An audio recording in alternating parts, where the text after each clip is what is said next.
అధ్యాయంలో మనం చూస్తే 4వ అధ్యాయంలో ఆయన సంఘానికి వారు ఏక మనస్సు కలిగి ఉండాలని, అలాగే ప్రభువు రాకడ సమీపంగా ఉంది కాబట్టి సహనం కలిగి ఉన్న స్థితిలోనే సంతృప్తి కలిగి ఉండాలని,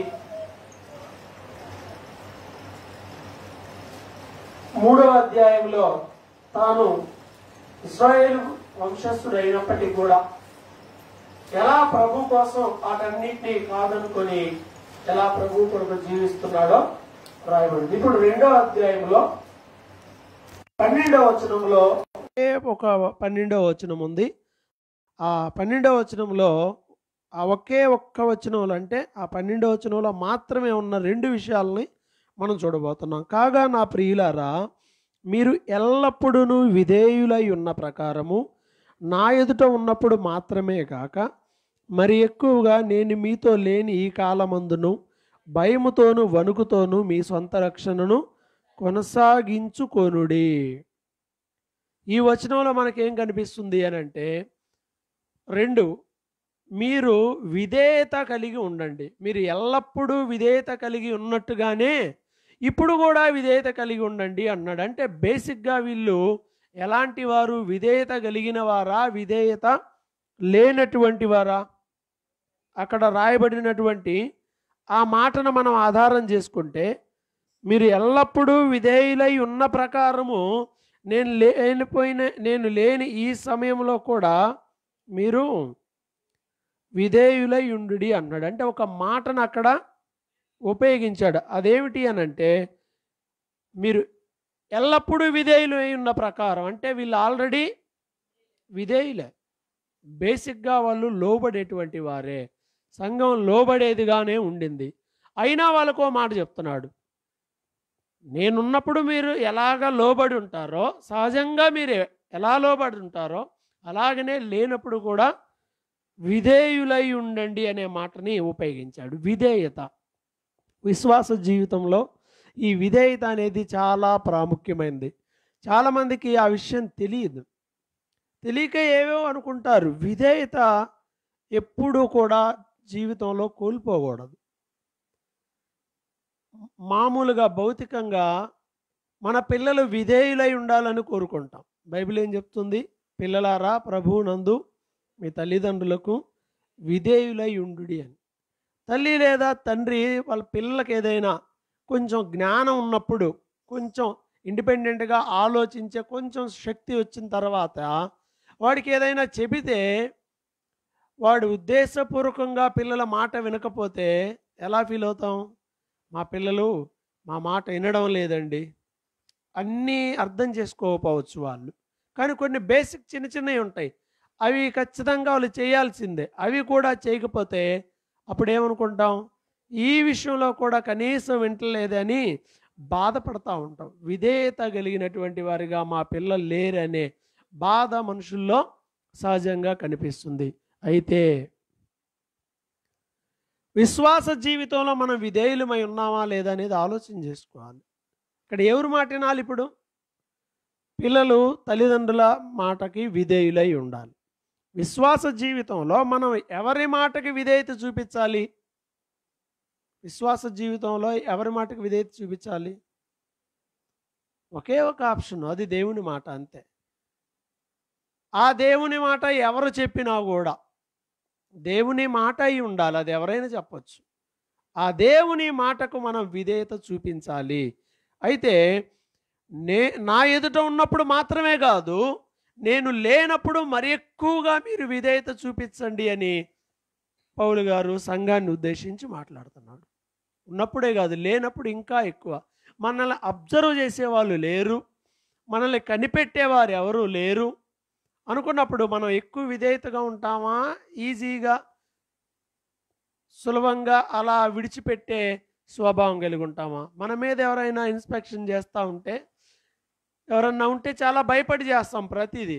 ఎవ్వరు లేరు, చూసేవాళ్ళు లేరు, చేసేవాళ్ళు లేరు, చెప్పేవాళ్ళు లేరు, ఇంకా ఈ పని నువ్వు చేయాలి, శ్రద్ధగా చెయ్యి, ఎవరు నిన్నేం అడిగేది లేదు, ఇది శ్రద్ధగా చెయ్యి అంటే అంత శ్రద్ధగా చేస్తారంటారా మనుషులు? వ్యక్తుల మీద ఆధారపడి ఉంటుంది. అది వ్యక్తి తత్వం మీద ఆధారపడి ఉంటుంది.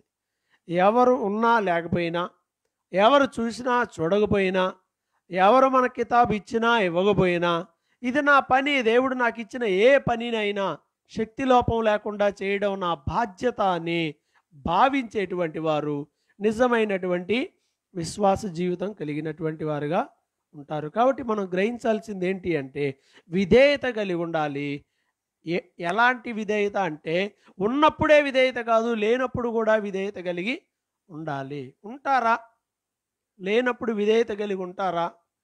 చాలామంది జీవితాల్లో బహుశా అది నిజమై ఉండకపోవచ్చేమో. ఎందుకంటే ఈరోజు మనుషులుండి వెనకబడి ఇలా కాదు అది ఇది అని ఏయో అంటేనే అలా ఉంటూ ఉన్నారు. అసలు మనిషే లేకపోతే పరిస్థితి ఏంటి? అంటే మన విశ్వాసం ఎవరిని ఆధారం చేసుకుని ఉన్నది? మనిషినా దేవుణ్ణా?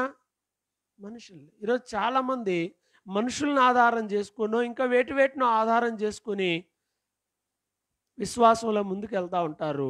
వాటికి ఏదన్నా ఆటంకం జరిగితే ఇంకా కంప్లీట్గా అదంతా కూడా ఆ విశ్వాసం అనేది ఉండదు, ఇంకా ఆ విధేయత అనేది ఉండదు. అందువల్ల ప్రతి ఒక్కరూ గుర్తుపెట్టుకోవాలి, మనం నమ్మింది మనుషుల్ని కాదు, మనం ఆరాధించేది మనిషిని కాదు, మనం మనిషి కోసం భక్తి చేయడం లేదు, మన కోసం ప్రాణం పెట్టి తిరిగి లేచిన ప్రభువుకి మనము విధేయులమై ఉండాలి, విధేయత కలిగి ఉండాలి. జీవితకాలము ప్రభువుకి విధేయత కలిగిన వారుగా ఉండాలి. విధేయులైన పిల్లలలే ఉండాలి. పాత నిబంధన గ్రంథంలో వారిని ఉద్దేశించి చాలాసార్లు ప్రభు రకరకాలైన మాటలు మాట్లాడాడు. అవిధేయులు అనేటువంటి మాట, విధేయత లేని వాళ్ళని అవిధేయులు అంటారు. అవిధేయులు అనే మాటను ఒకసారి బైబిల్లో తీసుకొని చెబుదామంటే ఒక చోట కాదు, కావలసిన అన్ని చోట్ల ఉంది. విధేయత అనే మాటను తీసుకుంటే చాలా తక్కువగానే ఉంది. విధేయులు ఎక్కువ, అవిధేయులు ఎక్కువ అంటే అవిధేయులే ఎక్కువ ఉన్నారు. ఇశ్రాయేలీలో ఐగుప్తు దేశం నుండి కనాను దేశానికి బయలుదేరారు. దేవుని మాట విని విధేయత చూపించింది ఎంతమంది మొత్తంలో? ఇద్దరే. ఇంకెవడు ఇంకా పూర్తి స్థాయిలో అందరూ అయిపోయారు. లక్షల మంది. వీళ్ళెవరూ కూడా దేవుని మాటకి విధేయత చూపించలేదు. ఈవెన్ సైతానుడు కూడా ప్రధాన దూతగా ఉండేవాడు ప్రభు దగ్గర. ఇప్పుడు సాతాను అనబడేవాడు ప్రభు యొక్క దూతలకి వాళ్ళందరికీ అనుచరుడు, వాళ్ళందరికీ ఒక అనుచరుడు అండ్ వాళ్ళ మీద నాయకుడే. కానీ దేవుని యొక్క మాట విధేయత చూపించలా అతను కూడా. ఈ అవిధేయత అనేది సైతాను యొక్క స్వభావము. ప్రియమైన వారలారా, ఈ అవిధేయత ఎప్పుడు వస్తుంది? చెప్పండి. ఎప్పుడు? పిల్లల్ని తీసుకుందాం ఎగ్జాంపుల్గా. పిల్లల్లో మాట వినకపోవటం ఎప్పుడు వస్తుంది? ఒకటి, భయం లేకపోతే వస్తుంది. రెండు, ఏజ్ ఫ్యాక్టర్ కూడా ఉంటుంది. కొంచెం పెరిగి కొంచెం తెలుసుకోగానే, మొత్తం కూడా తెలియదు, కొంచెం తెలియగానే నీకేం తెలుసు అమ్మా అంటారు. నీకేం తెలుసు, నాకే ఎక్కువ తెలుసు అన్న పద్ధతిలో మాకే ఎక్కువ తెలుసు అనేటువంటి ఓన్ ఆలోచన వస్తుంది. అలా వచ్చినప్పుడు పెరిగే కొద్దిగా ఏమవుతుందంటే పిల్లల్లో విధేయత పర్సంటేజ్ తగ్గే అవకాశాలు ఉంటాయి. అందువల్ల జాగ్రత్తగా తల్లిదండ్రులు అలా పిల్లలకి భయాన్ని పెట్టుకుంటాం వల్ల ఆ భయము జీవితకాలం ఉంటే అది ప్రయోజనకరంగా ఉంటుంది. కొంతమందికి మధ్యలోనే పోద్ది, కొంతమందికి త్వరగా పోతుంది. ఆ పర్యవసానం ఆ తల్లిదండ్రులకి ఆ దుఃఖము, బాధ అనేది కలుగుతుంది. స్థిరపడిన తర్వాత కొంతమందికి విధేయత పోతుంది. ఇంకేముంది, మనకు అన్నీ ఉన్నాయి కదా, అంతా ఓకే కదా, ఇంకేముంది, ఇంకెవడు మాట వినాల్సిన అవసరము నాకు లేదు, చక్కగా ఉద్యోగం ఉంది, సంపాదించుకుంటున్నాం, లేదా సెటిల్ అయిపోయాం, బాగానే ఉన్నాం, మనకి ఇంకెవడితో పని లేదు అన్న ధోరణిలో ఉండేవాళ్ళు చాలామంది కూడా ఉంటారు. సమస్య ఉంటే అలా ఉండరు. మరలా సమస్యలు ఉంటే అలా ఉండరు. ఏ లేకపోయినా కానీ అయ్యా నువ్వేం చెబితే అదే చేస్తామయ్యా, ఏం చెప్పినా చేస్తారు. సమస్య ఏం చెప్పినా అంటే ఏం చెప్పినా, ఇదిగో ఇలా చేస్తే ఇలా అవుద్ది అంటే అలా అయిద్దా, ఇంకా అలానే అయిపోద్ది. అసలు అది నిజమా కాదా, వాక్యానుసారమా విరుద్ధమా, ఇవన్నీ కూడా ఏమి లేవు. మా చెల్లెలతో పాస్టర్ గారు చెప్తున్నారు, అక్కడ ఎవరో ఈ ఏరియాలో రోడ్డు బ్లాక్ అయ్యేటప్పుడు ప్రార్థన పెడితే ఆయన చిన్న మాచెల్లు చేరాడు. అక్కడ నుండి ఎక్కువ మంది వస్తున్నారు రైలుకి. ఆ నెల అక్కడికే పెడుతున్నాడంట. ఇంకొక ఆయన ఇంకో చోట. ఒక ఆయన ఏం లేదు, ఓన్లీ తైలమే పోస్తాడు. వీళ్ళు చర్చిలకు పోయి మరి ఏమి నేర్చుకుంటారో అర్థం కాదు. కొత్తోళ్ళ కన్నా కానీ చర్చికి వెళ్ళే వాళ్ళు ఎక్కువ. అబ్బో ఆడికి వెళ్తే ఆయన ఏం చేస్తాడు, తైలం పోస్తాడు, ఊరకెట్ట పోస్తాడు, అంతే. ఏం లేదు, తైలం పోయిగానే ఏమవుద్ది, వీళ్ళు తేలిపోతుంటారు మరి ఆడ. ఇంకొక ఆయన ఏమో అంజురపకాయలు తెచ్చిస్తున్నాడంట. మార్కెట్లో దొరుకుతాయి, పెద్ద ఇబ్బంది ఏమి లేదు. కానీ పాస్టర్ గారు ప్రార్థన చేసి ఇచ్చేస్తున్నాడు కదా, మరి అవి తింటే ఏమవుద్దో, అవి తింటే అప్పులు పోతాయా, అవి తింటే రోగాలు పోతాయా, అవి వాళ్ళు ఇచ్చిని తీసుకుంటే ఏమన్నా అవుతాయంటే, మనుషులకు రకరకాలైనటువంటి ఒక కొత్తగా ఉంటే, అదొక వింతగా ఉంటే ఆటోమేటిక్గా విశ్వాసం కూడా కలిగి ఉండడం అలా మనుషులు. ఇదేదో డిఫరెంట్గా ఉంది. మనం చూస్తాం సొసైటీలో రకరకాల భావాలు ఎక్కువైపోయారు. క్రిస్టియానిటీలో కూడా రకరకాల బ్యాచ్ తయారైపోయారు. వీళ్ళు కూడా ఒక్కొక్కడు ఒక్కో టైపు రకరకాలుగా. ఇవన్నీ చూసినప్పుడు కొంతమంది విశ్వాసుల్లో విధేయత పోద్ది. వాక్యానికి లోబడమని చెబితే మీరేం వాక్యం అంటారు, దీనికి లోబడమంటారు. అక్కడ ఆరాధనలు వేరు, అక్కడ పద్ధతులు వేరు, వాళ్ళ ఆచారాలు వేరుగా ఉన్నాయి. మాకు అవే బాగున్నాయి వెళ్ళిపోతారు. అవి లేకపోతే మేలకొండేడు బాగానే ఉంటారు. అంటే పెరిగినది సువార్త కానీ పెరగాల్సింది అవిధేయత పెరగకూడదు. విశ్వాస జీవితంలో మనలో విధేయత పెరగాలి కానీ అవిధేయత పెరగకూడదు. ఎస్పెషల్గా విశ్వాస జీవితంలోకి ఎంటర్ అయిన తర్వాత కొంతకాలానికి నెక్స్ట్ స్టెప్లో ఒక డేంజర్ అన్నమాట. ఆ డేంజర్ ఏంటి అని అంటే అవిధేయత అనేటువంటి ఒక డేంజర్ ఉంది. ఈ అవిధేయత ఎప్పుడు వస్తుందంటే సొంత చిత్తము, సొంత ఆలోచనలు, స్వచిత్తము అనేది దీనిలో ఇన్వాల్వ్ అయి ఉంటుంది. భక్తి జీవితంలో అత్యంత ప్రమాదకరమైన ఒక స్థితి ఏంటి అంటే స్వచిత్తము చెయ్యాలి అనుకోవటం. అంటే మనకు నచ్చినట్టుగా మన ఇష్టం అనుకోవటమే చాలా ప్రమాదకరమైనది. అందరికీ ఉంటాయి ఇష్టాలు, లేవా? మీకు ఇష్టాలు లేవా?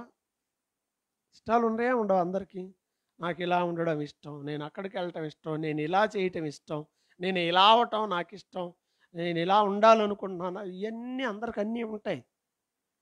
ప్రభు చిత్తం అనేది మన ఎదుట నిలబడినప్పుడు మన ఇష్టాలన్నీ కూడా పక్కకి వెళ్ళిపోవాలి. అప్పుడు మనం పరిపూర్ణంగా దేవుని చిత్తాన్ని నెరవేర్చిన వారముగా ఉంటాము. దేవుని దగ్గరికి వచ్చిన మనకేముండాలంటే పూర్తిగా నా ఇష్టం కాదు ప్రభువా, నీ ఇష్టమే, మన ఇష్టం కాదు. అవకాశాలు మన ఎదుట ఉన్నప్పుడు ఇష్టం వచ్చినట్లుగా ప్రవర్తించకూడదు. అప్పుడే ప్రమాదం ఉంటుంది. చేతిలో ఉన్న ఇప్పుడు ఏం చేయాలి? చేతిలో ఉన్నప్పుడు ఏం చేయాలి? అప్పుడే జాగ్రత్తగా ఉండాలి. 10 రూపాయలు చేతిలో ఉన్నప్పుడే భయపడాలి.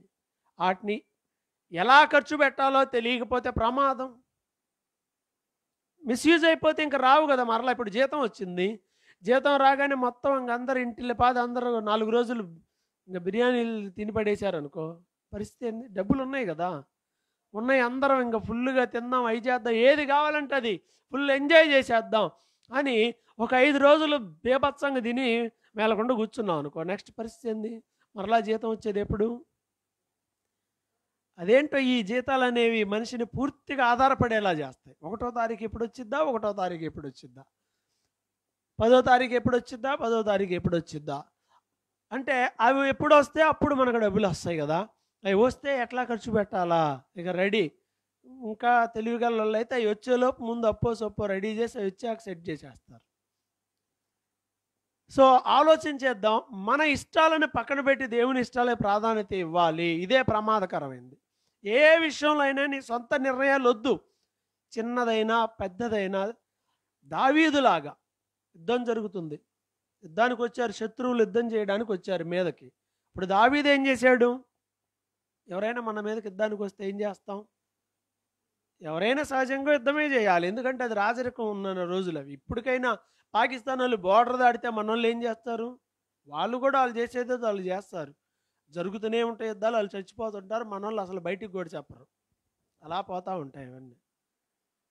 సో యుద్ధం అనే పరిస్థితులు వాతావరణం ఏర్పడినప్పుడు ఆటోమేటిక్గా వీళ్ళు కూడా పోరాటం చేయాలి. కానీ దావీదు అయితే ప్రార్థన చేయడం అతని జీవితంలో అలవాటు. ప్రభువా యుద్ధం వచ్చింది, వాళ్ళు శత్రువుల మీదకి వస్తున్నారు, సమాచారం వచ్చింది, వస్తున్నారు, నేను వెళ్ళాలా వద్దా? అసలు ఎవడన్నా అట్లా ప్రార్థన చేస్తాడా?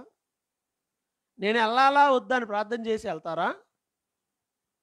ఎదురు చూస్తున్నాం ఎప్పుడు వచ్చిద్దా అవకాశం, ఇంక వెళ్ళిపోవటమేనా? ప్రార్థనాపూర్వకంగా ఉండాలి. అయితే దేవుని యొక్క చిత్తాన్ని కనిపెట్టి తెలుసుకోవాలి. ఇలానే దేవుడు చెప్పాలని రూల్ ఏమి ఉండదు. కొంతమంది రకరకాల వాటి మీద ఆధారపడతారు. దేవుని చిత్తం ఎలా తెలుసుకుంటాం? నేను రేపు ఇది చేయాలనుకుంటున్నాను, ఒకటే చెయ్యాలా వద్దా అనేది ఎలా తెలుసుకోవాలి? ఎలా తెలిసిద్ది?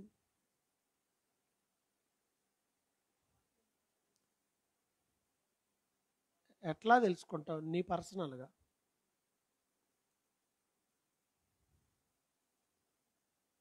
ఆ పరిస్థితి రాలే ఇంతవరకు. మీరు ఎట్లా తెలుసుకుంటారు? ప్రార్థన చేస్తావు, రేపొద్దునలోపు చెప్పాలి ఏ విషయం అనంటే ఏం చేస్తావు? మీరు ఏ మెథడ్ వాడతారు? పద్ధతులు చాలా పద్ధతులు ఉంటాయి. ఏ పద్ధతి వాడతాం? టైం ఎక్కువ ఉందనుకో, 40 రోజులు కాబట్టి 50 రోజులు ఉపవాసం ఉండి ప్రార్థన చేస్తాం. ఏదో చిన్నగా ఎప్పుడో ఎట్టో కట్ట ఏదో విధంగా. టైం లేదు, 1 డేలో డెసిషన్ అయిపోవాలి, లేదా 1 గంటలో కూడా అవ్వాల్సినవి ఉంటాయి కొన్ని. అప్పుడు ఎలా నిర్ణయం తీసుకుంటాం?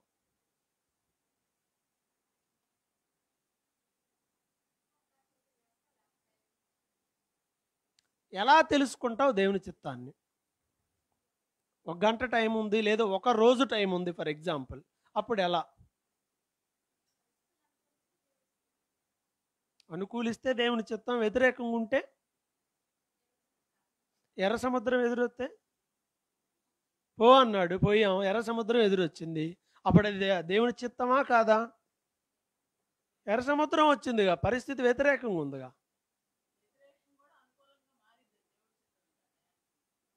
అక్కడ ప్రార్థన చేశారు, అక్కడికి వెళ్ళాక చేశారు, ముందే ఏం చేయలేదు. డెసిషన్ ఎలా తీసుకోవాలి, నిర్ణయం ఎలా తీసుకుంటారు? అది దేవుని చిత్తాన్ని ఎలా కనుక్కోవాలి? మొదటిది వాక్యాన్ని బట్టి దేవుని చిత్తాన్ని కనుక్కోవాలి. అంటే వాక్యం మీద మనకు అవగాహన ఉంటే అది దేవుని చిత్తమా కాదనేది మనకు అర్థమైపోద్ది వెంటనే. వెంటనే నీకు డబ్బులు సరిపోవట్లేదు, నీకు జీతం సరిపోవడం లేదు, కాబట్టి నీకు మంచి ఉద్యోగం సిద్ధంగా ఉంది, నీకు మంచి ఉద్యోగం సిద్ధంగా ఉంది, ఇప్పుడు నువ్వు చేసేదానికి 2 అంతలు జీతం ఇస్తాం ఇక్కడ.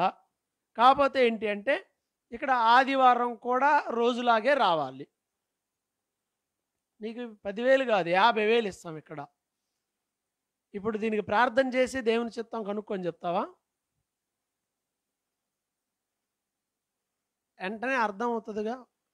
ఎలా అర్థమైద్ది?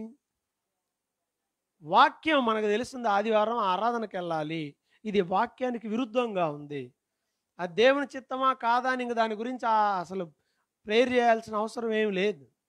ఆ వాతావరణం ఎగనెస్ట్ వ్యతిరేకంగా ఉంది, ఇంకంతే. కొన్నిసార్లు అనుకూలంగా ఉంటుంది, అంతా ఓకే, ఇక్కడైతే నీకు మంచిగా ఉంటుంది అని.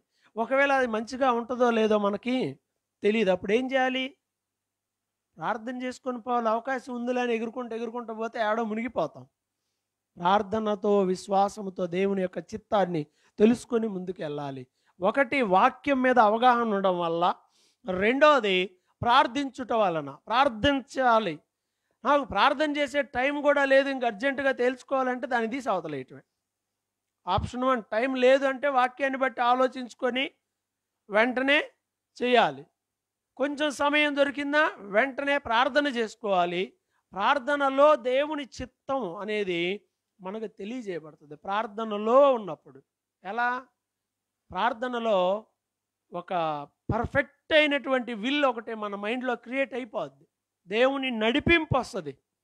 కొన్నిసార్లు మనం నెగిటివ్గా ఉన్నాం అనుకో, ఇష్టం లేదనుకో, ఎట్లా ఉంటారు? ఇష్టం లేని వాళ్ళు ఎలా ఉంటారు? హాస్టల్కి పోవాలి ఇంకా నీ పిల్లలకి చెప్పావు అనుకో, ప్రార్థన చేసుకొని దేవుని చిత్తం చెప్పంటే ఏం చదువుతారు? పోకూడదు అని మనసులో అనుకుంటా, మనసు నిండా పోకూడదని ఉంటుంది. ప్రభువా నీ చిత్తం అయ్యా అని అనుకుని ఎక్కువసేపు అలానే ప్రేయర్ చేసుకుంటా, పోకూడదు ప్రభు అని మనసులో అనుకుంటూ నీ చిత్తం చెప్పాయి అంటే ఏమొచ్చింది ఆన్సరు? ఏం రాదు, మనం అనుకున్నదే వచ్చింది. ఏదో నడిపింపు అంతా పోకూడదనే ఉందని అనిపిస్తుంది. ఎంటీ అవ్వాలి, నిజంగా ఎంటీ అవ్వాలి.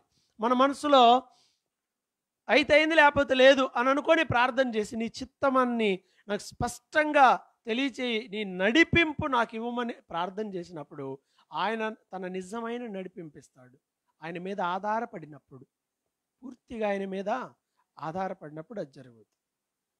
అంత ఫుల్ మైండ్తో ఎవరు ప్రార్థన చేస్తారు? అలా ఎవరు చేస్తారో వాళ్ళకి అదే రీతిగా ఆన్సర్ వచ్చింది. కొన్నిసార్లు టైం ఉండదు. మన మనస్సాక్షి కూడా మనల్ని గద్దిస్తూ ఉంటుంది. ఇంకోసారి ఇలా చేయొద్దు, ఇది దేవుని వాక్యానికి విరుద్ధం, దీనికి ఒప్పుకోవద్దు, ఇది వాక్యానికి విరుద్ధం. దేవుని చిత్తం అనుకో యాక్సెప్ట్ అయిపోతుంది తొందరగా. అది ఇంకా సమస్తం సమకూడి జరుగుతాయంటారే, అలా అయిపోతూ ఉంటాయి. పరిస్థితులు మనల్ని నెట్టేస్తాయి. పో ఇంకా ముందుకెళ్ళిపో, ఇంక నువ్వు ఇది లేకపోతే ఏముంది అన్నట్టుగా ఉంటుంది. కానీ అలా నెట్టబడకూడదు. దాదాపు ఒక 5 ఏళ్ల క్రితం ఇంచుమించుగా ఇదే టైం బాగా ఆర్థిక అవసరత కలిగినటువంటి పరిస్థితి. అసలు ఏం చేయాలో అర్థం కాక ఒక ఆఫీస్ దగ్గరికి వెళ్ళాను. వెళ్ళి నాకు వాంటెడ్ లెటర్ పెట్టేశాను. రావాలి, చెయ్యాలి, ఇంక అవసరం అంతే. ఇంకా ఇస్తారా కాదా కాదు, నాకు కావాలి ఇంక అంతే. వెళ్ళి కూర్చున్నాం, మాట్లాడారు, ఇంటర్వ్యూ అన్నారు, అన్నీ అయిపోయినాయి. అన్నీ అయిపోయి నేను ఫోన్ చేసి చెప్తామన్నారు అంతే. సరే ప్రశాంతంగా ఇంటికి వచ్చేసాను. అయిపోతే బాగుండు దేవుడా అన్నట్టుగానే అనుకున్నాను. అలా అయిపోయి ఇంక ఇలా బయటకు వచ్చిన దగ్గర నుండి అసలు అదో రకంగా ఉండింది. నాకేం అర్థం కావట్లే, అసలు ఏం అర్థం కావట్లే. వాంటెడ్ కానీ మనస్సాక్షి అస్సలు ఒప్పుకోవడం. అలా ఏమిటి ఈ పరిస్థితి? అలా అనుకుంటున్న కొద్దిసేపటికి ఫోన్ వచ్చింది. వచ్చిన వాళ్ళ అందరిలో నువ్వు ఓకే అనుకున్నావు, ఇంక నువ్వు వచ్చేసే చాలే అని. నేను ఆలోచించుకొని రేపు చెప్తానని చెప్పా. ఆలోచించుకొని రేపు చెప్తానన్నా. పర్వాలేదు, రేపు ఉదయం మామూలుగా 10 క్యాజువల్గా వచ్చేసే అన్నారు. ఫోన్ చేస్తూనే ఉన్నాడు. సర్లేని వెళ్ళడానికి మనసు లేదు, వెళ్ళకుండా ఉండడం కూడా కరెక్ట్ కాదు.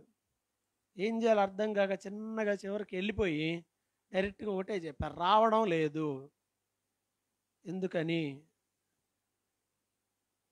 ఎందుకని నేను ఒకటే ఆన్సర్ చెప్పా. నాకేందో మనస్సాక్షి అంగీకరించట్లా, అంతమించి ఇంకేం లేదు. రీజన్స్ ఏమి లేవు. నీకు ఆదివారం ప్రేయర్కి ఇబ్బంది లేదు, శనివారం ప్రేయర్కి ఇబ్బంది లేదు, నీకు ఎప్పుడన్నా అవసరమైనా కానీ వెళ్ళొచ్చు, ఇబ్బంది ఏమీ లేదు. కానీ మనసు ఒప్పుకోవడం. అలా జీతం కూడా చక్కగా మంచిగానే ఇస్తాం, కానీ ఒప్పుకోవాలా. దెన్ నిన్న మొన్న ఎప్పుడో చూశాను తర్వాత ఆ పర్సన్ని చూస్తే, ఆ మధ్య అప్పుడే జైలు నుంచి బయటకు వచ్చాడంట.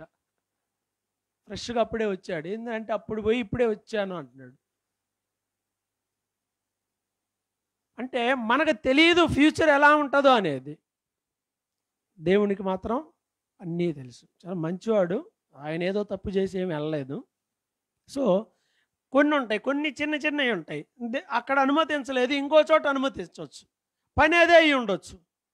సో చాలా తేడాలు ఉంటాయి దేవుని చిత్తాన్ని మనం గ్రహించటంలో. అందువల్ల ప్రార్థనాపూర్వకంగా గ్రహించాలి. సొంత ఇష్టాన్ని వదిలిపెడితేనే, సొంత ఇష్టం అనేది విధేయతలో నుండి మనల్ని పక్కకు తీసుకెళ్తుంది. సొంత ఓన్గా మనం అనుకుంటామే పర్లేదు లేట్ చేసేయచ్చు అని, అదే ప్రమాదం. చిన్న చిన్నవి అయితేనేమో దేవుని చిత్తం దేవుని చిత్తం అంటారు. ఏదన్నా పెద్దదైతే దేవుని చిత్తం అనే మాటే రాదు. ₹1,00,000 ఇచ్చేస్తాం, ఇంకొచ్చేయంటే దేవుని చిత్తం కాదు. ఆలోచిస్తావా? ఆలోచించవా? ఆలోచిస్తావా? అసలు ఆలోచన చెయ్యం. నేను మొన్న ఆదివారమే చెప్పాను, నేను వెళ్ళే దగ్గర మరలా ఈరోజు కూడా చెప్పారు, రేపు ఖచ్చితంగా వచ్చి తీరాల్సిందే అని. నేను సింపుల్గా వెళ్ళి రేపు ఖచ్చితంగా కుదరదు, చాయిస్ అంతే.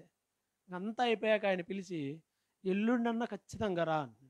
ఎల్లుండి ఖచ్చితంగా వస్తాం, ఏముంది దాంట్లో, ఇబ్బంది ఏముంది? ఇబ్బంది అనిపిస్తే ఎప్పుడూ రాను. ఇబ్బంది అనిపిస్తే ఆదివారమా శనివారమా అనేది కాదు, ఎప్పుడూ రాం. ఇండిపెండెన్సీ అంటే నా వ్యక్తిగతం, అది నాకు మీకు పోలికేం కాదు. మనము దేవునికి ఇచ్చే ప్రయారిటీ దేవునికి ఇచ్చి తీరాల్సిందే. మన మైండ్లో అది ఉండిపోవాలి. మన ఇష్టం కాదు, మన చిత్తం కాదు, దేవుని చిత్తం. చిన్నప్పుడే విన్నా నేను.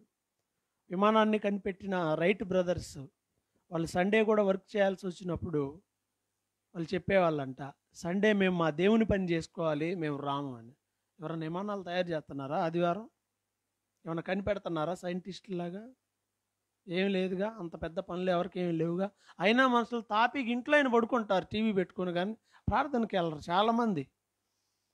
సొంత ఇష్టాలకు మనం దూరంగా ఉండాలి, విధేయత కలిగి ఉండాలి. కొంచెం ఎక్స్పీరియన్స్ వచ్చాక ఒక భావన, చులకన భావన వస్తుంది. ఏముంది పోతే, ఎవరు ఏమంటున్నారు? ఇప్పుడు శనివారం రాకపోతే మిగతా వాళ్ళందరినీ రేపొద్దున ఏమైనా తలుపులేసి మనం ఏమైనా కొడతామా?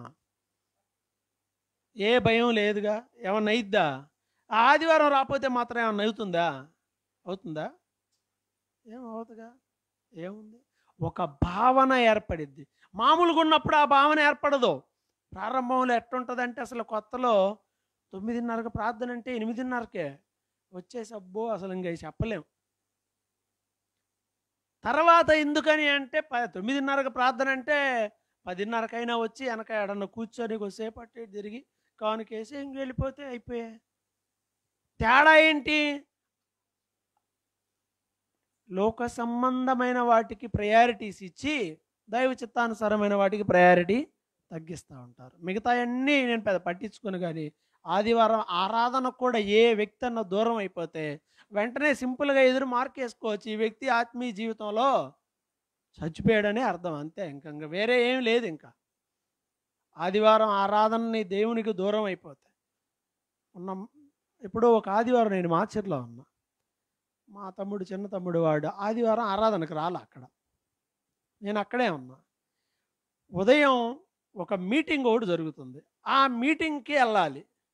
ఆ మీటింగ్కి వెళ్ళడం కోసం ఎక్కడో పొద్దున్నే ఏదో మనకి టయాలు ఉంటాయిగా, 5 నుండి రాత్రి 10 దాకా జరిగే ప్రార్థనలు ఉంటాయి. ఆదివారాలు కూడా ఎంప్లాయీస్కు కొంచెం అత్యవసరమైన సర్వీస్ వాళ్ళు ఉంటారే, వాళ్ళకి తప్పదు కాబట్టి అయ్యో పెడతారు.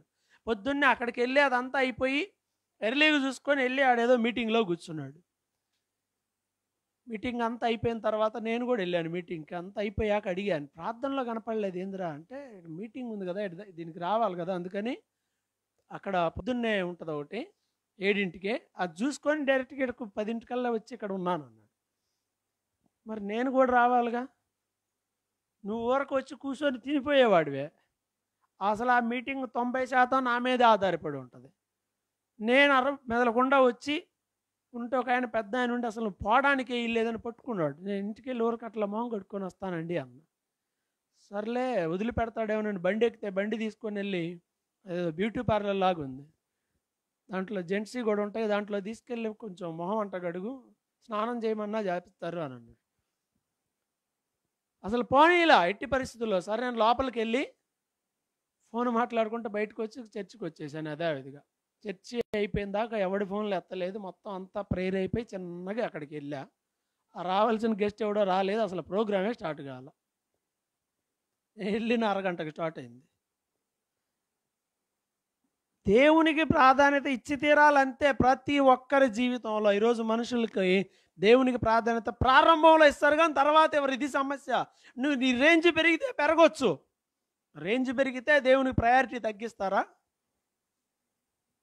దావీదుకు తెలుసు, గొర్రెల కాపరి నేను, నా జీవితం ఎంత దారుణంగా ఉండేది, దేవుడు నన్ను ఇక్కడ సింహాసనం మీద కూర్చోబెట్టాడు, దేవుని చిత్తానికి నేను ప్రాధాన్యత ఇవ్వాలి అనుకున్నాడు. మన జీవితాలు ఏంటి? ఒకసారి దేవుడు లేకపోతే, దేవుడు మనల్ని ఆశీర్వదించకపోతే నీ పరిస్థితి ఏంటి ఆలోచించేద్దామా? కాబట్టి ప్రియమైన వారలారా, మనం దేవుని చిత్తానికి అంత ప్రాధాన్యత ఇచ్చేవారుగా ఉండాలి. ఎంతంటే అంత ప్రాధాన్యత ఇవ్వాలి. మొదట ఆయన రాజ్యము నీతిని వెదకండి అని ఉంది. ఈరోజు ఎంతమంది, ఎన్ని కుటుంబాల్లో దేవుని చిత్తం అనేది ఉంది? సింపుల్గా దేవుని చిత్తాన్ని ప్రయారిటీ ఇవ్వకపోతే చాలా మనమే బాధపడతాం. ఒక ఎగ్జాంపుల్ చెప్తా.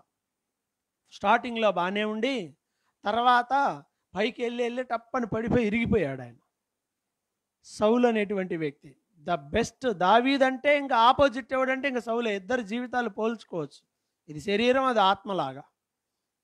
దావీదేమో రాజయ్యాక ఇంకా దేవుని మీద ఆధారపడి ఇంకా మోకాళ్ళు వేసి ప్రతి విషయంలో దేవుని చిత్తం చేశాడు. సౌలు రాజయ్యాడు, కొంతకాలం బాగానే యుద్ధాలు చేశాడు, బాగానే ఉంది, పెద్ద ఎక్కువ కాలం ఏం కాదు. ఒకరోజు సమూయేలు పిలిచాడు, సౌలు నువ్వు వెళ్ళి అమాలేకీలను హతం చేయి, ఎందుకంటే ఎప్పుడో నిర్గమకాండ కాలంలో ప్రభు చెప్తాడు అమాలేకీలు ఎవడు మిగలటానికి లేదని. మొత్తం అసలు ఏముంచొద్దు, సమస్తము నిర్మూలన చేయమని చెప్పాడు. అప్పుడు సౌలు వెళ్ళి ఏం చేశాడు? చక్కగా వెళ్ళి ఇంకా యుద్ధం చేసి రాజును పట్టుకున్నాడు, కూర్చోబెట్టుకున్నాడు, మొత్తాన్ని చంపేసి అవన్నీ చేసి కొంత సెట్టింగ్ ఏదో చేసుకున్నాడు. సమూయేలు వచ్చేసాడు. సమూయేలు వచ్చేటానికి రాజు అక్కడే ఉన్నాడు, బతికే ఉన్నాడు. అగ్గగా అక్కడే ఉన్నాడు.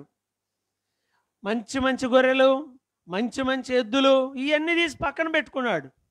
సమూయేలు వచ్చాడు, అపాయం నేను నీకు చెప్పినట్టుగా సమస్యము నిర్మూలన చేసేదివా?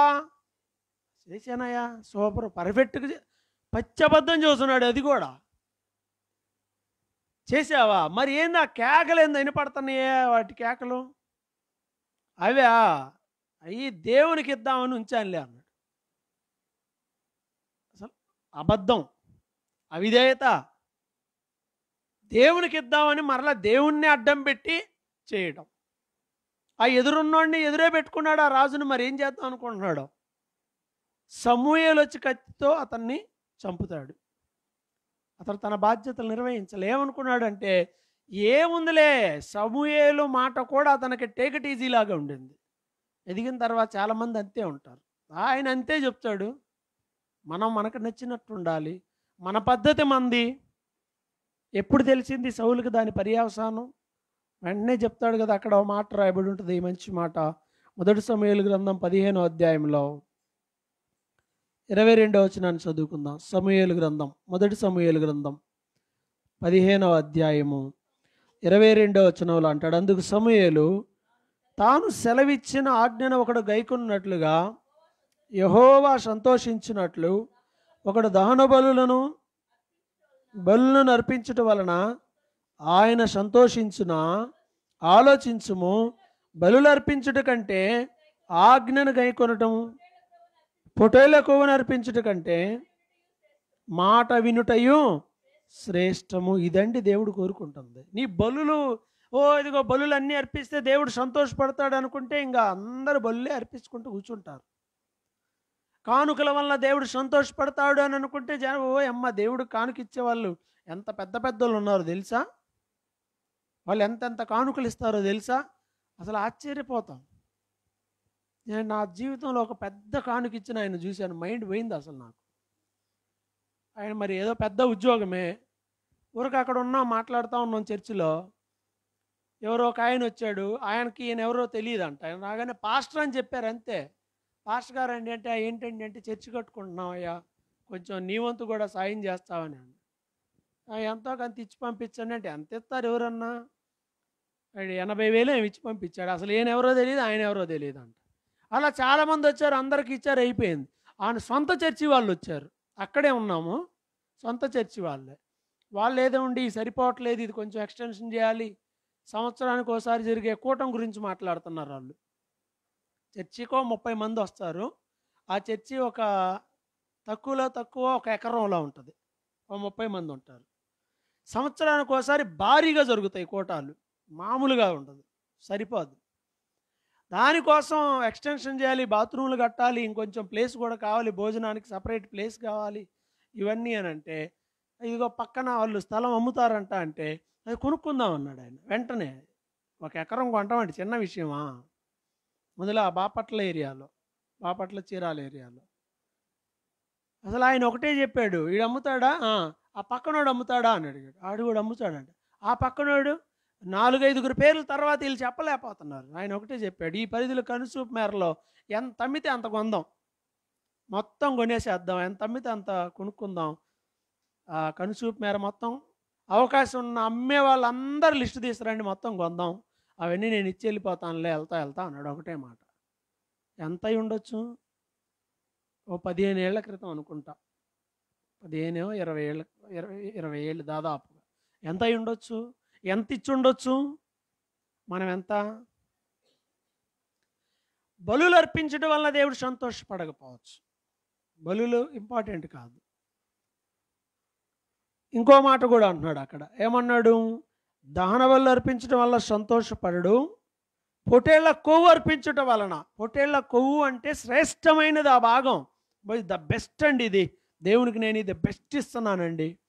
అర్పణలు అవన్నీ జంతువులు, కానీ మాట వినకుండా, దేవుడు సెలవిచ్చిన ఆజ్ఞ గైకొనకుండా ఏం చేసినా కూడా అది దేవునికి ఇష్టం లేదు. కాబట్టి ప్రియమైన వారలారా, గ్రహించాలి మనం కూడా.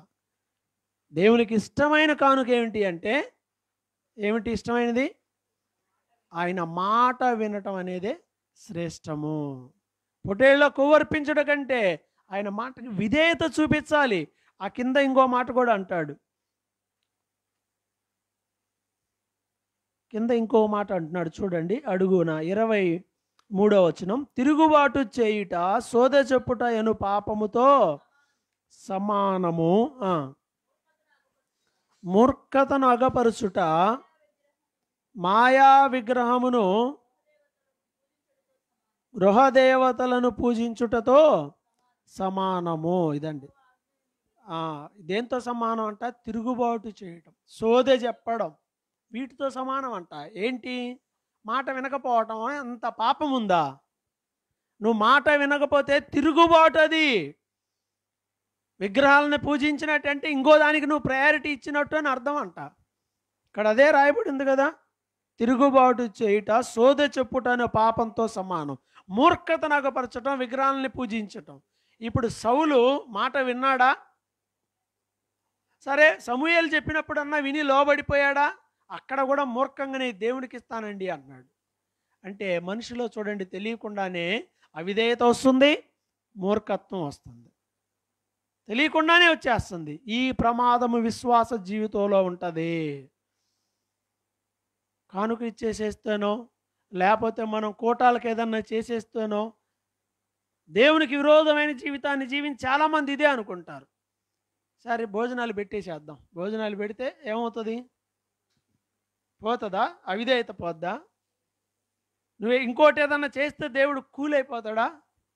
మేము చిన్నప్పుడు చూసేవాళ్ళం. మా పాస్టర్ గారు కూడా చెప్తూ ఉంటాడు, కూల్ డ్రింక్ అప్పుడు కూల్ డ్రింక్ తెస్తే చాలా గొప్ప విషయం కూల్ డ్రింక్ తాగటం అంటే. కూల్ డ్రింక్ తీసుకొని వచ్చేస్తే ఆయన ఎమ్మటనే కూల్ డ్రింక్ తెచ్చి కూల్ చేద్దాం అనుకుంటున్నావా? అసలు ఆయన మామూలుగా కాదు. ఓసారి అయితే ఎవరో బలిపీఠం దగ్గర తెచ్చి ఆడ పెడితే ఈ కొడితే ఆడపోయి ఆడ పడ్డాయి. ఆయన ఆవేశంగా కూడా ఫీల్ అయ్యాడు. వీటి వలన దేవుడు సాటిస్ఫై అవ్వడో. అయితే అవి చేయొద్దని కాదు దాని అర్థం. మన జీవితం ప్రభువుకి ఇష్టంగా ఉండి ఆ పేద విధవరాల్లాగా 2 కాసులు ఇచ్చినా కూడా ప్రభువుకి సంతోషం. విధేయత కలిగిన వారంగా ఉండాలి. సౌలు విధేయత కలిగి ఉన్నాడా? లేడు. దేవుని మాట విన్నాడా? సమూయేలు మాట విన్నాడా? వినకపోవడానికి కారణం ఏంటంటే ఒక చులకన భావం. ఆయన అంతే చెబుతాడులే, మనం ఇటు చేసేద్దాంలే. పూర్తిగా కూడా చేయలా చెప్పిన మాటని. సొంతగా ఆలోచించుకుని సొంత చిత్తాన్ని చేశాడు. విధేయత నుండి తిరుగుబాటులోనికి వెళ్ళిపోయాడు. విధేయత నుండి తిరుగుబాటులోకి వెళ్ళి మాట వింటలా. సౌలును రాజు చేసింది ఎవరు? దేవుడే. అభిషేకించింది ఎవరు? మాన్యువల్గా సమూయేలే. పిలిచేవారు, బాబు రా నాయన. అప్పుడేమన్నాడు? నువ్వు రాజు అయ్యా రాయి అంటే నాదేముందయ్యా, బెన్యామీను గోత్రం ఏమాది, తక్కువ ఉన్నాయా నేను. బెన్యామీన్ అంటే లాస్ట్, చివరి గోత్రం, అది కడగొట్టున్నాయా నేను, చివరిద మాదేముందయ్యా, పర్వాలేదు దేవుడిని ఏర్పాటు నా చేత కాదయ్యా. అప్పుడు అన్ని మాటలు మాట్లాడాడు. ఇప్పుడు రాజు అయ్యి కొంచెం ఎక్స్పీరియన్స్ వచ్చాక ఏందయ్యా ఈ అంటే ఆన్సర్ చెప్తున్నాడు. అప్పుడేమో ఆన్సర్ కాదు కదా, రారా బాబు అన్నా కానీ అయ్యోయ్యో అన్నాడు. ఇప్పుడు ఎదురు కూడా చెప్తున్నాడు, ఇయ్యా అదిలే, ఇది ఎందుకులే, అది ఎట్లానే. రాజును కూడా చంపలా, ఎద్దుల్ని వాటిని వీటిని అన్నీ పెట్టుకున్నాడు. అసలు రాజు అయిన తర్వాత ఈ దరిద్రమైన బుద్ధి ఏందో అర్థం కాదు. ఇప్పుడు గుంటూరు మొత్తం నీదే అన్నావు అనుకో, వెళ్ళి ఆడన్నా ఒక చోట కూర్చొని ఇది నాదని ఫీల్ అవుతాడు ఎవడన్నా? అవసరంలా. మందైతే అది మందే, ఎక్కడికి పోదు, నువ్వు వెళ్ళినా అక్కడికి వెళ్ళకపోయినా. సమస్తము నిర్మూలన చేయాల్సిన రాజు ఎక్కడ బయటపడిపోయాడు? కేవలం ఎద్దులు, గొర్రెలు, ఈ అరుపులతో బడి పూర్తిగా తను ఏమైపోయాడు? చివరికి రాజ్యాన్ని పోగొట్టుకున్నాడు. విశ్వాస జీవితంలో గమనించుకోవాలి, చాలా అపాయకరమైంది. యెషయా గ్రంథం 1వ అధ్యాయంలో కూడా ప్రభు అయిన దేవుడు ఆ పాత నిబంధన కాలంలో యెషయాతో మాట్లాడుతూ ఉంటాడు ఇశ్రాయేలీని ఉద్దేశించి. వీళ్ళు ఏం చేశారయ్యా, వీళ్ళ పరిస్థితి ఎలా ఉంది అంటే యెషయా గ్రంథం 1వ అధ్యాయం 2వ వచనములో యెహోవా మాటలు ఆడుచున్నాడు, ఆకాశమా ఆలకించుము, భూమి చెవియొగ్గుము, నేను పిల్లల్ని పెంచి గొప్పవారినిగా చేసి తిని వారు నా మీద తిరుగుబడి ఉన్నారండి. తిరుగుబాటు. ఇశ్రాయేలు దేవుని మీద తిరుగుబాటు చేశారు. ఎవరి మీద? దేవుని మీద తిరుగుబాటు చేశారు. ఏంటంటే, నాకు నువ్వు వద్దయ్యా, మేము ఈ విగ్రహాలను ఆరాధన చేసుకుంటాం, మాకు వీళ్ళు చెప్పే ఈ మాటలు వద్దు, మా ఇష్టం వచ్చినట్లుగా మేము ఉంటాం. ఎప్పుడు? ఐగుప్తులో ఉన్నప్పుడు అన్నారు ఆ మాట. ఇప్పుడు ఐగుప్తు దాటేశారు, కనానుకు వచ్చారు, చక్కగా ఇల్లు ఉంటాయి, బావులు ఉన్నాయి, తోటలు ఉన్నాయి, అన్నీ ఉన్నాయి. ఇప్పుడు ప్రాబ్లం ఏమి లేదు, అన్నీ ఉంటే ఇప్పుడు ఏమైపోయింది? ఇదే ఏషియా అంటాడు కదా, వాళ్ళ హృదయం కొవ్విందంట. ఏం కొవ్వింది? హృదయం బాగా కొవ్వి బలిసి ఉన్నదనే మాట రాశాడు. దట్ మీన్స్ ఫ్యాట్ ఎక్కువైపోయింది. మనం పొగురు పట్టింది అంటామే, ఆ టైప్ అయిపోయారు వాళ్ళు. అయిపోయి ఏం చేశారు? ఒక మాట అన్నాడు, నేను పిల్లల్ని పెంచి గొప్పవారినిగా చేసి తిని వారు నా మీద తిరుగుబడి ఉన్నారు. తిరగబట్టం అంటే ఏంటి? ఒకటి వినకపోవటం, రెండు ఏదన్నా చెప్పినా కానీ దానికి కూడా ఇంకోటి ఎదురు ఏదో ఒకటి చెబుతున్నారు. అబ్బాయి ఇలా చేయకూడదురా, మనం ఇశ్రాయేలీలం ఈ పద్ధతి ప్రకారం ఉండాలి అంటే అటెందుకు ఉండాలి? అటెందుకు ఉండాలి? విధేయత కలిగిన వాళ్ళు ఎలా ఉంటారు? ప్రాణం పోయినా సరే దాటరు. యూదులు ఆ పొన్నూరు దగ్గర ఉన్నారు, ఇప్పటికి కూడా మీరు వెళ్ళి చూస్తే అక్కడ కూడా కాలనీలో ఉన్నారు. వాళ్ళను పొర్రపాటున కూడా సాటర్డే పాటిస్తారు వాళ్ళు విశ్రాంతి దినాన్ని. నువ్వు గొంతు కోసుకున్నా సరే వాళ్ళు విశ్రాంతి దినాన్ని మీరరు. ఏంటంటే అన్నీ ఇంకంతే, ఆ పద్ధతి అదే. ఎవడు ప్రధానమంత్రి కాదు కదా, అసలు లోకంలో ఎవడు చెప్పినా కూడా వినరు. వాళ్ళు డిసైడ్ అయ్యారు, దేవుని మాటకి మనం ప్రయారిటీ ఇవ్వాలి, ఇంకా మిగతా మేము చెయ్యమండి. అరే ఇలా చెయ్యండి, ఈ ఊర్లో ఉన్నారు, ఈ దేశంలో ఉన్నారు, ఈ పరిస్థితుల్లో ఉన్నారంటే పరిస్థితులు ఇవే అవే మాకు అనవసరం, మేము మా దేవుని మాటను మేము మేరము. బాయ్ ఆదివారం శనివారం కాదంటే మాకు మోసే శనివారమే చెప్పాడు, మేము వినం. వాళ్ళు దాన్ని అంతగా పాటిస్తున్నారు. కాబట్టి మనం నేర్చుకున్న వాక్యాన్ని పరిపూర్ణముగా కంటిన్యూ చెయ్యాలి. తిరుగుబాటు ఉండకూడదు. తిరుగుబాటు అంటే ఏదో మీదకొచ్చి ఎగబడి తనడం కాదు. తిరుగుబాటు అంటే నువ్వు మాట వినకుండా ఎక్స్ప్లెనేషన్ దేవుడికి కూడా ఏదైనా చెప్తున్నావా, నీలో తిరుగుబాటు స్వభావం ఉంది. రెండవ మాట ముగిస్తాను దాని త్వరగా. విధేయతతో కూడిన మీ రక్షణను కొనసాగించండి అన్నాడు ఫిలిప్పీ పత్రిక 2:12. ఏం చేయాలంట? విశ్వాసం, విధేయతతో కూడిన మన రక్షణని కొనసాగించాలి. రక్షణ కొనసాగాలి. రక్షణ డ్రాప్ అవ్వకూడదు, ఆగకూడదు. చాలామంది రక్షించబడిన తర్వాత డ్రాప్ అయిన వాళ్ళు లేరంటారా? బైబిల్లో చాలామంది ఉన్నారు. లోకంలో లేరా? రక్షణ పొందుతారు కానీ మధ్యలో పడిపోతారు, కొనసాగించలేరు. నువ్వు కొనసాగించాలి. ఈ విశ్వాసం కొనసాగించాలంటే నువ్వు యేసయ్య వైపు చూడాలి. హెబ్రీ 12లో అదే అంటాడు కదా, మన ఎదుట ఉంచబడిన పందెంలో ఓపికగా పరిగెత్తాలి, యేసు వైపు చూస్తూ పరిగెత్తాలి. ఎందుకంటే ఆయన విశ్వాసమునకు కర్తయు దాన్ని కొనసాగించే వాడు, ఆయనే కొనసాగిస్తాడు. నువ్వు కొనసాగించాలంటే నీ వల్ల అయ్యేది కాదు. నేను నా శక్తితో కొనసాగించాలంటే ఎప్పుడో అయిపోయేది. మన శక్తి చేత మనం దేన్ని కొనసాగించలేం. దేవుని మీద ఆధారపడాలి. మన విశ్వాసాన్ని కొనసాగించమని అడగాలి. ఆగిపోతలేదా? ఆగట్లేదా? ఎడబెడతాడా? ఎప్పుడు పెడితే అప్పుడు ఎక్కడ పెడితే అక్కడ ఎన్నిసార్లు పడుతున్నావు, లెగుస్తున్నావు, పడుతున్నావు, లెగుస్తున్నావు. దేవుడు కొనసాగించబట్టే ఎడదాకా వచ్చాము. చాలామంది లోకంలో కొనసాగించడం లేదు. కారణాలు ఏంటంటే, ఎక్కువ సమయం లేదు కానీ ఒక మాట అయితే చెప్తాను. మత్తయి 13లో ప్రభు చెప్పిన విత్తువాని ఉపమానంలో విశ్వాసులు పడిపోయేటువంటి నేల, శోధింపబడే నేల అది. ఏమిటి? విశ్వాసులకి నేల ఏది? విత్తువాని ఉపమానంలో రాతి నేలలో పాపములు, రాళ్ళు ఉంటాయి, పాపములు ఉంటాయి, రక్షణే పొందరాళ్ళు, ముళ్ళ పొదలు. రక్షణ పొందిన వాళ్ళకి ఏంటి? ముళ్ళ పొదలు ఏం చేస్తాయంటే అణిచివేస్తాయి. అణిచివేత, ఒత్తిళ్ళు, సమస్యలు, పరిస్థితులు, అప్పులు, బాధలు, ఇబ్బందులు, కష్టాలు, కన్నీళ్ళు ఇవన్నీ ఏం చేస్తాయంటే మనిషిని ఒత్తుతూ ఉంటాయి. ఏంది పైకి వచ్చేది? కూర్చో. ఒత్తుతూ ఉంటే మనం ఎటు వెళ్తాం? ఒత్తుతున్నాయి కాబట్టి ఒత్తు ఒత్తు అని ఒత్తించుకుంటాం. ఇంకెదగో సావు. అందుకే వాటికి దూరం అయిపోవాలి. ఏమిటి ఆ ముళ్ళులు? ఒత్తే ముళ్ళులు అంటే రెండు మాటలు ఉన్నాయి. ఒకటి ఐక విచారములు, ధనమోసం. ఈ రెండే. ఇంకా అసలు విశ్వాస జీవితంలో ఈ రెండింటిని నువ్వు జయిస్తే నువ్వు ఇంక అయిపోయినట్టే, పరలోకానికి వెళ్ళినట్టే, నిత్య జీవం గ్యారెంటీ. ఏంటది?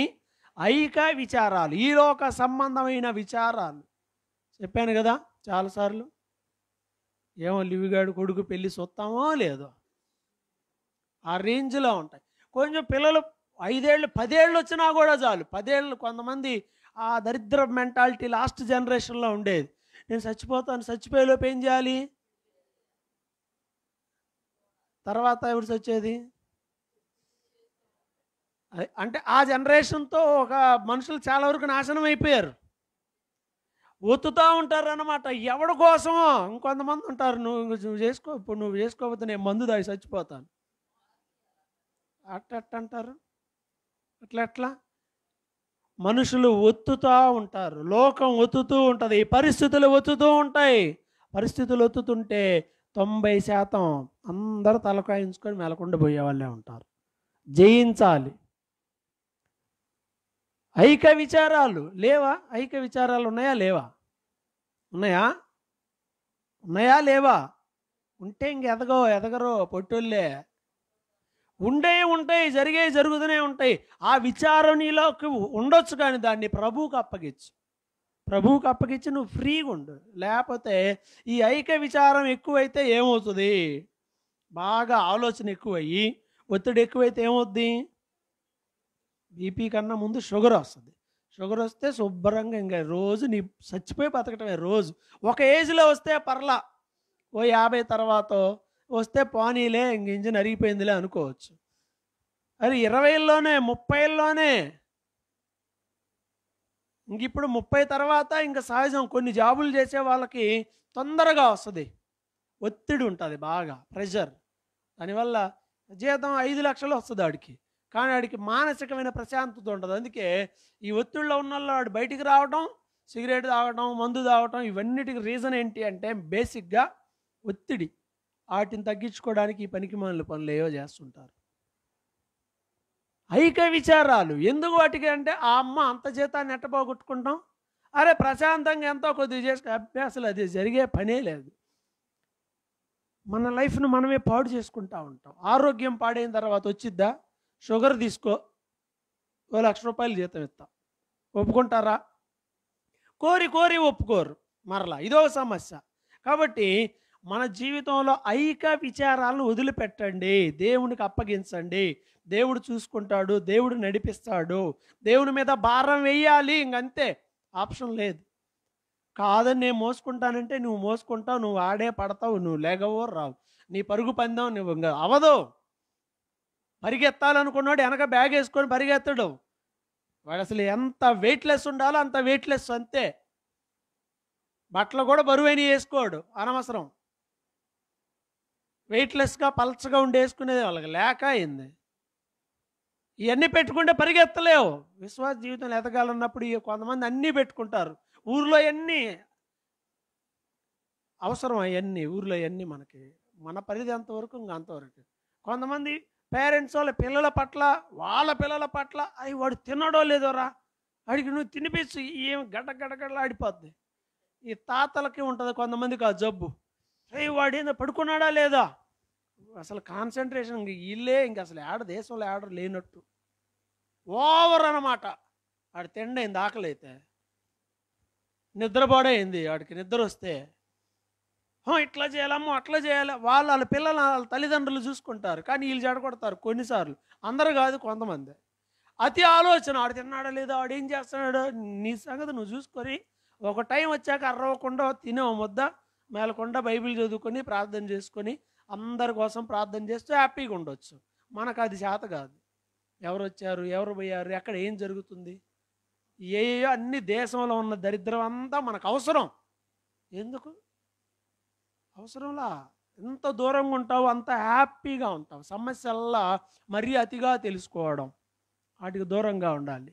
ఐక విచారాలు దూరంగా ఉండాలి. ధనమోసం, దాని గురించి ఎక్కువ ఎక్స్ప్లెయిన్ చేయాల్సిన అవసరంలా. చాలామంది ఇంక్లూడింగ్ ఇస్కరియోతు యోధ, యేసు ప్రభు పక్కనే అన్నేళ్ళు ఉన్నాడు కూడా ఏమయ్యాడు? ఏం ఆశ చూపించాడు వాడికి? అదే యేసయ్యకు వచ్చిన శోధన వచ్చుంటే యోధాకి యోధా నాకు మొక్కు, నీకు లోకం మొత్తం ఇస్తానంటే ఒకటేనా ఎన్ని అని అడిగేవాడేమో. ఒకటేనా, 100, 1000, 1,00,000, కోటి ఎన్నిసార్లు పెట్టమంటావు దండం? లోకం మొత్తం ఇస్తానంటే అసలు ఇంకేంది, ఎన్నిసార్లు పొర్లు దండాలి. రోజు ఒకసారి వచ్చాను పెట్టుకోం, 1 గంట వచ్చాం, తిరగం ప్రదక్షిణాలు. యేసయ్యతో ఉన్నాడు కానీ 30 వెండి నాణేలే, అది కూడా జస్ట్ ఒక బానిస ఖరీదే 30 వెండి నాణాలకే అయిపోయింది. మన జీవితంలో కూడా ఆలోచన చేయండి. కొన్నిసార్లు కొంచెం వయసు మీదకి వచ్చిన తర్వాత ఏంది దీనికోసమేనా అని అనిపించే సంఘటనలు చాలా ఉంటాయి మనుషులకి. ఈ చిన్న దానికోసమా, ఇంత అల్పమైన విషయమా? కానీ వయసు తిరిగి రాదు, కాలం తిరిగి రాదు. నువ్వు పోనీలేని నువ్వు తిరిగి తెలుసుకొని పశ్చాత్తాపడిన ఫలితం ఉండదు. అయిపోయింది, ఆ టైంకి అంతా అయిపోయి ఉంటుంది, చేసేది ఏం లేదు. అందువల్ల ధనాపేక్ష అనేది సమస్తమైన కీడులకు మూలం. ఈ సమస్యల్లా డబ్బులు డబ్బులు డబ్బులు, గొడవ గొడవ, తన్నుకొని చస్తా ఉంటారు. ఆ పొలాలు తేలవు, ఈ స్థలాలు తేలవు, ఈ ఇల్లులు కట్టేవాళ్ళు ఏందో జాయింట్ కట్టి చేస్తారు. అది ఎవడు పగల కొట్టుకోవాలో తెలియదు. వాడు మేకు కొడితే ఈడికి గొడవ, ఈడెళ్ళి ఆడికేసేస్తాడు. ఆ గోడలు ఏందో డిఫరెంట్గా ఉంటాయి, ఏది ఎవరు తేల్చరు. తర్వాత వాళ్ళు తన్నుకొని చావాలి, ఏముండదు. ఈ మనిషి జీవితకాలం ఇలాంటివి చాలా ఉంటాయి. అందువల్ల అటన్నిటికి దూరంగా ఉన్నన్ని రోజులు ప్రశాంతంగా ఉంటే మంచి నెలలోకి వెళ్ళిపోతాం, మన రక్షణ కొనసాగుతుంది. అలా కాకుండా ఇంకో దేంట్లో ఇన్వాల్వ్ అయ్యావా, ప్రశాంతత ఉంటుందేమో ఆలోచన చేయండి. ఉంటుందా? ఉండదు. అందువల్ల అవకాశం ఉన్నంత వరకు ఓకే. మన ప్రశాంతత, మన రక్షణ పోగొట్టుకునే పరిస్థితిలోకి ఎప్పుడు కూడా మనం రాకుండా ఉండాలి. కాబట్టి ప్రార్థన చేసుకుందాం. ఇంత వాక్యాన్ని మనం విన్నది దేనికి అని అంటే, ఇది విశ్వాస జీవితంలో చాలా ముఖ్యమైన విషయాలు. ఈ రెండు, విధేయత కలిగి ఉండడం, రెండవది రక్షణను కొనసాగించడం. అది మన చేతిలో లేదు. మనం ప్రభువుని అడిగితే ప్రభువు మనకు అలా ఉండడానికి సహాయం చేస్తాడు. దేవుని సహాయం కోసమై ప్రార్థన చేసుకుందాం. అందరు తల ఉంచి